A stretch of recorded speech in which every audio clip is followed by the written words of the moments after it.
तो दोस्तों आज की वीडियो में मैं आपके लिए बीजी अकाउंटिंग सॉफ्टवेयर का एक नया अपडेट आया है, उसके बारे में आप लोगों के लिए बताना चाहता हूं। तो यहाँ पर बीजी 21 13.7 का जो नया रिलीज आया है उसके अंदर एक ऑप्शन आया है, बहुत ही अच्छा ऑप्शन है। लोगों को काफी रिक्वायरमेंट था उस ऑप्शन का नाम क्या है, payment QR code automatic bill पे आ जाए। जब भी आप सेल्स का बिल जनरेट करेंगे तो आपके सामने जो अमाउंट का क्यूआर कोड है ऑटोमेटिक आ जाएगा। उसके अंदर कंपनी ने एक बहुत ही अच्छा ऑप्शन किया है कि जब भी आप किसी भी बिल को जनरेट करते हैं, जैसे सपोज करो 10,000 रुपए का आपने एक इनवॉइस जनरेट किया है, उसमें आप सेटलमेंट के माध्यम से 500 रुपए आपने जमा कर दिया, तो जो बाकी का जो पैसा बचा हुआ है उतने ही अमाउंट का क्यूआर कोड जनरेट होगा। ये कंपनी ने बहुत ही अच्छा सिस्टम किया है, इसके अकॉर्डिंग ही अमाउंट का क्यूआर कोड जनरेट होना चाहिए। तो दोस्तों आज की वीडियो में मैं आपके लिए यही बताने वाला हूं कि एक जो नया अपडेट आया उसका कैसे यूज कर सकते हैं। और बीजी सॉफ्टवेयर आप लोगों को अपडेट करना आता होगा, अगर नहीं आता है तो आप मेरा यूट्यूब चैनल पे विजिट करके देख सकते हैं, वहां पे काफी वीडियोज मैंने बना रखी है। तो दोस्तों उस फीचर्स को अनेबल आपको कैसे करना है, आपने अपना बीजी अकाउंटिंग सॉफ्टवेयर तो अपडेट कर लिया, लेकिन उसको अप्लाई कैसे करना है उसके बारे में आप लोगों के लिए बताने वाला हूं। आपको सिंपल क्या प्रोसेस करना है, एक या दो प्रोसेस आपको फॉलो करने हैं, जिसके बाद आप अपना जो स्टैंडर्ड बिल फॉर्मेट है उसके अंदर ऑटोमेटिक अमाउंट वाला क्यूआर कोड जनरेट कर सकते हैं। फीचर्स को अनेबल करने के लिए आपको क्या करना है, एडमिनिस्ट्रेशन पे क्लिक करना है, कॉन्फ़िगरेशंस पे क्लिक करना है, फीचर्स ऑप्शन पे आपको क्लिक करना है। यहाँ पर एक ऑप्शन आपके सामने नया है, जनरल टैब के अंदर क्या लिखा हुआ है, अनेबल पेमेंट क्यूआर कोड। लेकिन इसमें एक आप लोगों के लिए नेगेटिव पॉइंट क्या है, काफी पर्सन यूज तो करना चाहते हैं लेकिन उनका बीएलएस अपडेट नहीं है तो यूज नहीं कर पाएंगे। उसके लिए आपको बीएलएस अपडेट कराना जरूरी है, तब जाके इस फीचर्स का यूज कर पाओगे। मैंने यहाँ पे अनेबल पेमेंट क्यूआर कोड वाला जो ऑप्शन है इस पे मैंने वाई किया, वाई करने के बाद कॉन्फ़िगर पे क्लिक किया और यहाँ पर आप लोग देख पा रहे हैं कि आपका नाम और यूपीआई आईडी आपको यहाँ पे लिखना है। उसके बाद यहाँ से आपने ओके किया, ओके करने के बाद यहाँ से आपने सेव कर, आपने यहाँ से सेव किया, इतना ही प्रोसेस आपको करना है। इसके बाद आगे का क्या प्रोसेस है, जब भी आपका स्टैंडर्ड बिल के अंदर आप ये कर सकते हैं, डिजाइन कराने के लिए तो आपको चार्जेस देना ही पड़ेगा या कंपनी से आप कराना पड़ेगा। कंपनी चार्जेबल बेस पे करेगी, प्राइवेट पर्सन भी चार्जेबल बेस पे करेगा,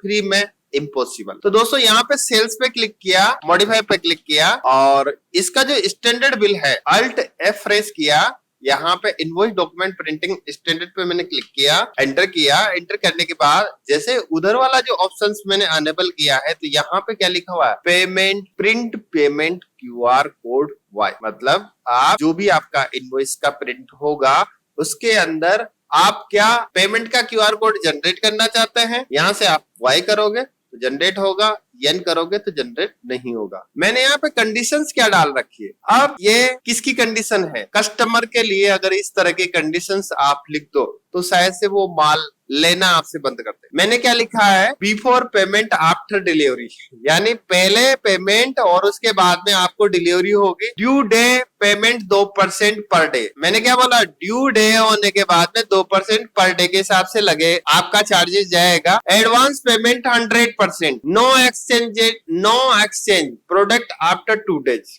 मतलब 2 दिन के बाद में आप प्रोडक्ट को चेंज नहीं करा सकते। और दुकान का टाइम मैंने क्या दे रखा है, 10 बजे से रात की 9 बजे। मैंने मतलब मेरे हिसाब से इसकी टर्म कंडीशंस यहाँ पे लिख दी, अकाउंट सोर्स सोल्यूशन मैंने यहाँ पे लिख दिया, ठीक है। और यहाँ पर ये इस वाले ऑप्शन को चालू करने के बाद में यहाँ से मैंने सेव किया, इतना ही कॉन्फ़िगर मैंने किया है। और इसके अलावा स्टैंडर्ड बिल के अंदर मैंने कुछ भी छेड़खानी नहीं करी, ज्यादा छेड़खानी नहीं करी है। मैं यहाँ पे एक बिल को एक्सपोर्ट करके आपके लिए दिखाता हूँ। अल्ट पी प्रेस किया, स्टैंडर्ड पे क्लिक किया, एक्सपोर्ट पे क्लिक किया। एक्सपोर्ट पे क्लिक करने के बाद आप लोग देख पा रहे हैं ये जो बिल है ये बिल जनरेट हो चुका है। और इसको एक बार में आप लोग देख पा रहे हैं कि इस बिल के अंदर जो मैंने कस्टमर का नाम लिखा था, आइटम का नाम लिखा था, जितना ये एक एस्टिमेट इनवॉइस की तरह भी आप इसको यूज कर सकते हैं। और आप लोग देख पा रहे हैं कि ये जो क्यूआर कोड है यहाँ पे स्पेशली लिखा हुआ है कि जो आपका क्यूआर कोड है, केस तो आपके पास 300 रुपए है, 200 रुपए आपका बकाया है। जब भी इस क्यूआर कोड को आप स्कैन करोगे तो इसके अंदर ओनली 200 रुपीज ही स्कैन का अमाउंट आएगा। आप लोग अगर टेस्ट के लिए स्कैन करना चाहते हैं तो स्कैन आप लोग कर सकते हैं। यहाँ पर मैं इसको क्या करता हूँ, बड़ा कर, मैं यहाँ पे इसको बड़ा करता हूँ और आप लोग अगर स्कैन करना चाहते हैं तो स्कैन करके आप देख सकते हैं। इसमें मैंने क्या लिखा है, 300 रुपए इसके अंदर जमा है, 200 रुपए इसमें बकाया है, तो स्कैन करोगे तो ओनली 200 का ही QR कोड जनरेट होगा। तो ये कंपनी का फ्री ऑप्शन है, इसमें कोई कस्टमाइजेशन नहीं है, लेकिन इसके लिए केवल आपको आपका जो सॉफ्टवेयर है वो अपडेट करना है। अपडेट करने का कोई चार्जेस नहीं है, मतलब आप सीधा गूगल पे जाओगे, bg.in लिखोगे और वहां पे आप नया सॉफ्टवेयर डाउनलोड कर सकते। लेकिन आपका अगर एक्सपायर होगा BLS तो आप लोग बिल्कुल भी नहीं आपको करना है, नहीं तो आपका सॉफ्टवेयर बंद हो जाएगा। फिर आप लोग क्या करोगे, कंपनी को भला बुरा कहोगे। कंपनी हमारे से पैसे मांगती है, क्योंकि कभी मैं वीडियोज बनाता हूं तो कुछ वीडियोज को मैं भी देखता हूं, तो उनका अगर कमेंट पढ़ता हूं तो जहां पे भी देखता हूं भाई कंपनी ने जो BLS का जो सिस्टम है, पहले कंपनी नहीं बोलती है उसके बाद बोलती है। अब कंपनी की जो पॉलिसी है आप लोग जानते नहीं होंगे, तो आप लोग अगर किसी प्रोडक्ट को परचेज करते हो तो उस टाइम पे ही कंपनी में आपको बात करना चाहिए। डिस्ट्रीब्यूटर आपसे कुछ भी चीजें लाइफ टाइम के लिए वो बोल रहा है, तो आपका अगर सिस्टम है, देखो कंपनी लाइफ टाइम वाला मेरे हिसाब से कुछ भी वर्ड नहीं रहता कंपनी के साथ में। अगर आपका विंडो करप्ट हो गया या कुछ और हो गया तो BLS एक्सपायर होने के बाद कंपनी से आपकी फाइल नहीं आने वाली, और इसके अलावा ऑनलाइन फीचर्स, कंपनी का सपोर्ट, ये सारी चीजें आपको मिलेगी नहीं। तो फिर आप उसके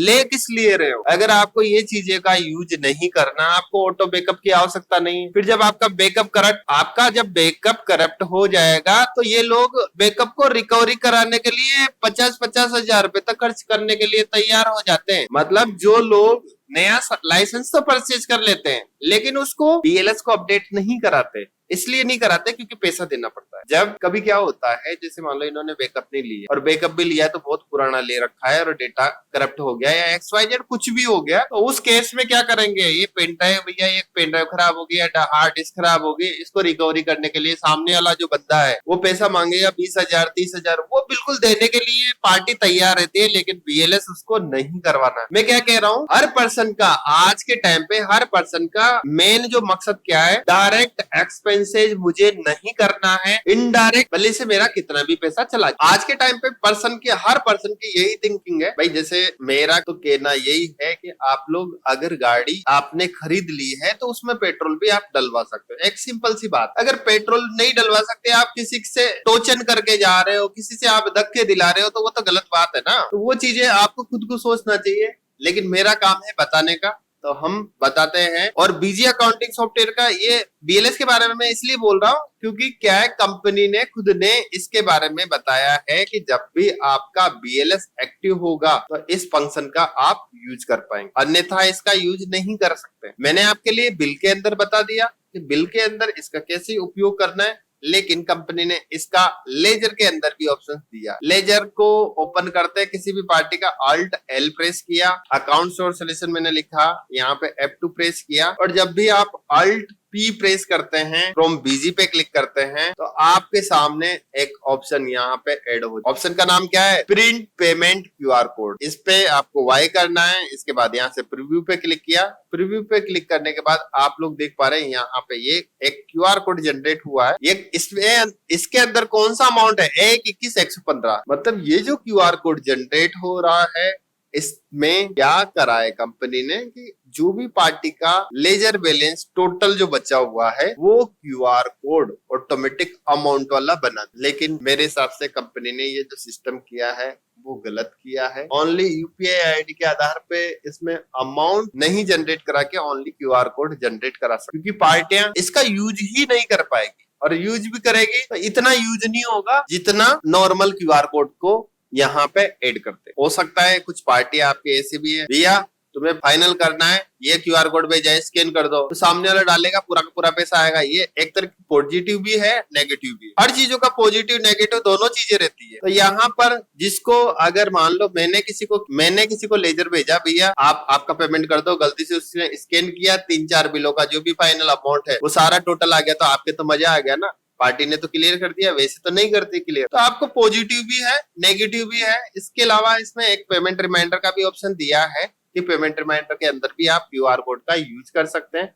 लेकिन पेमेंट रिमाइंडर के अंदर मैंने देख लिया है, पेमेंट रिमाइंडर के अंदर मुझे इसमें कुछ भी दिखाई नहीं दिया। बाकी फिर भी लेजर के अंदर भी आपका क्यूआर कोड जनरेट हो रहा है। अगर आप सेल्स इनवॉइस के अंदर भी ऑटोमेटिक क्यूआर कोड जनरेट करवा रहे हो, बहुत बड़ी बात है। इसके अलावा पेमेंट रिमाइंडर का ऑप्शन कंपनी ने बोला है कि पेमेंट रिमाइंडर में भी आप ऑटोमेटिक क्यूआर कोड करवा सकते हैं। हो सकता है जो बीजी एजेंट का जो पेमेंट रिमाइंडर का सिस्टम है उसके अंदर कंपनी ने इस तरह का सिस्टम किया होगा। तो यहाँ पे मैंने बीजी एजेंट का यूज नहीं कर रखा, डाउनलोड इंस्टॉल करूंगा, काफी टाइम चला जाए। तो दोस्तों यहाँ पर एक बार मैं बता देता हूँ आपके लिए कि जो कंपनी ने बोला है कि पेमेंट रिमाइंडर के अंदर भी इस तरह की फैसिलिटी दी है। तो पेमेंट रिमाइंडर के अंदर मैंने सिंगल पार्टी का नाम सिलेक्ट किया और यहाँ पे तो कोई क्यूआर कोड का ऑप्शन मेरे सामने नजर नहीं आ रहा है, नॉर्मल क्यूआर कोड यहाँ पे लिखा हुआ है। अब एक चीज मैंने यहाँ पे कर रखी है, हिंदी लिखा, यहाँ पे प्रीव्यू पे क्लिक किया। मैंने क्या लिख रखा है आप लोग देख पा रहे हो, आपका बैलेंस ये बकाया है 1/4/2025 इतना अमाउंट। एक बंदा आया था कि भैया मुझे तो ऐसे लिखवाना है, तो उसके लिए मैंने इस तरीके से पेमेंट रिमाइंडर बना के दे दिया, आपका बैलेंस ये बकाया। सामने वाले को इतना ही रिक्वायरमेंट था, मैंने ये सारी चीजें लिख दी। अगर कोई